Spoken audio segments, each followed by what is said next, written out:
ঢাকা মেডিকেলের ইমার্জেন্সি বিভাগ অনির্দিষ্টকালের জন্য বন্ধ। এখন অনির্দিষ্টকালের জন্য যদি ঢাকা মেডিকেলের জরুরি বিভাগ বন্ধ হয়ে যায়, তাইলে এই যে সারা বাংলাদেশের জেলাগুলো থেকে যে গুরুতর অ্যাক্সিডেন্টের যে রোগীগুলি আসতেছে ঢাকা মেডিকেলে, তাহলে ওনাদের কি হবে? ঢাকা শহরের যে ইমার্জেন্সি যেই অ্যাক্সিডেন্ট হওয়া যে রোগীগুলি ঢাকা মেডিকেলে আসতেছে, ওনাদের কি হবে? বর্তমানে কিছুতে কিছু হইলেই আমাদের বাংলাদেশে ডাক্তারদের উপরে হাত, নার্সদের উপরে হাত।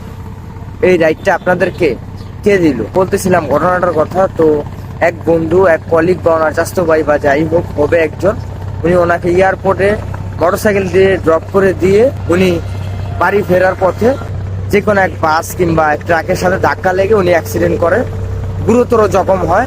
পথচারীরা ওনাকে ওইখানে রাখে, স্থানীয় মেডিকেলে নিয়ে যায়। তো